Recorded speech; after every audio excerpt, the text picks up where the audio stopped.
I don't know, but it's been said. Enclave armor's made of lead. I hear the Enclave power armor was better than anything the Brotherhood ever made. You just think they look cool because their armor was painted black. But nothing says the future of humanity like the shining shell of that old T-51 Model B power armor. Lots of folk in the wasteland think the Brotherhood invented it. It was actually the last great achievement of the dying empire of America. In the resource wars, Alaska had the only remaining oil well left in the world.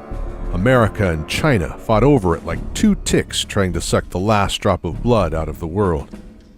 The Chinese had captured Anchorage, and conventional weapons couldn't get them out.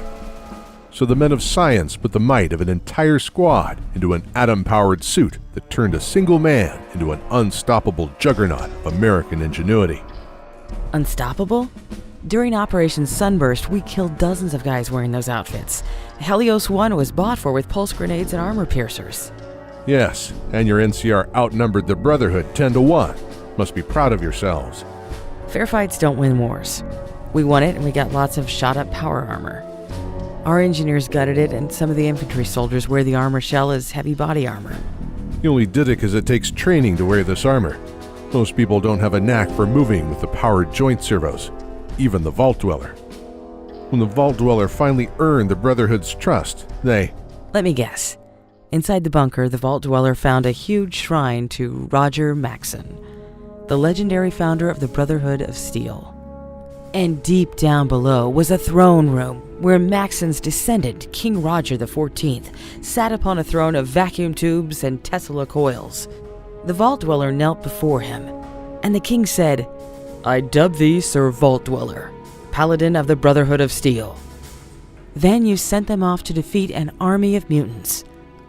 Alone. No, Edna, that's not how it happened.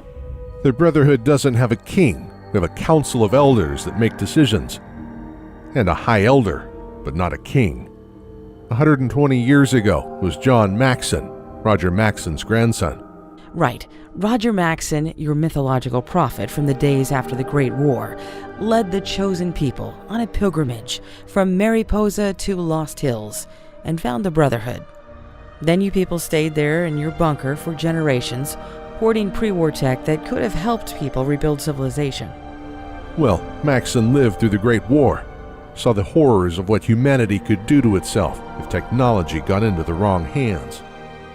Even well-intended governments can do things that would test the loyalty of their own soldiers. Despite what the younger members of the Brotherhood think, Maxson was just an ordinary soldier who wanted to protect his men and their families. They needed their power armor and energy weapons to make the journey from the Mariposa military base to the Lost Hills bunker. It served a practical purpose in those days, but it took on a symbolic nature by the time the Vault Dweller joined the Brotherhood. Maxson's grandson John was an old man by the time, but all those years of leadership had made him smarter than the entire council of elders put together. He knew that the new breed of mutants in the wasteland were a threat, and that we were the only thing standing in their way, but the council needed more convincing. They wouldn't commit to any action without proof of a mutant army. Because the Vault Dweller had experience with the outside world, he was sent up north to find that proof. Wait. The Vault Dweller's memoirs said that they went south to the cathedral before they went to Mariposa. Well, personally I think it makes a better story if they fought the Master last. An epic final confrontation between good and evil and all that. You pester me with these stories, but you can't even tell them right.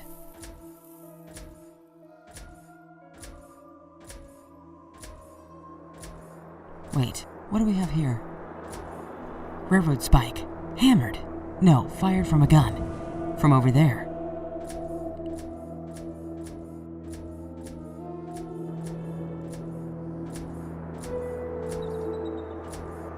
Railway rifles. Thought you said the Luddites hated technology.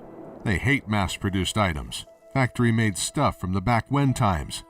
They love smashing up old products and making something new out of the parts with their own hands. Looks like they picked a fight and with the person we're tracking, used their own weapons against them.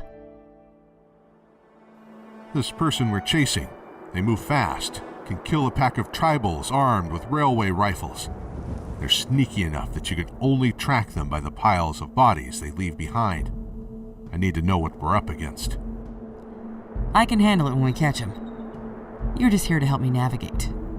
Look, I agreed to help you. I don't mind an excuse for one more adventure. We're far enough from NCR territory that your pardon doesn't mean anything now. You gotta tell me, are we chasing a rogue ranger here? No such thing as a ranger gone rogue. But I figure you got a right to know. We're tracking a new kind of robot. An android, sort of. Didn't know the NCR had that kind of technology. We're more resourceful than the Brotherhood thinks. And we've had some help from the followers of the apocalypse. Learned a few things from Robert House's tech in Vegas. Hell, our scientists are still learning new things from old Enclave research. This is not the work of a robot with a personality matrix. Your android was smart enough to disguise itself in enemy clothing, to use their own weapons against them, and hide the bodies. And apparently smart enough to escape the NCR and make its way all the way up here to Utah. Yeah, well, the engineers that designed it had some daring ideas on how to compensate for the limits of AI. You don't say. And it went crazy, rebelled against its creators, and now you need my help to clean up your mess. Maybe this is why the Brotherhood fought your people over Helios. Not everyone can be trusted with. Hostiles, get down. In the name of King Lud, I command you to throw down your weapons and face justice for this atrocity.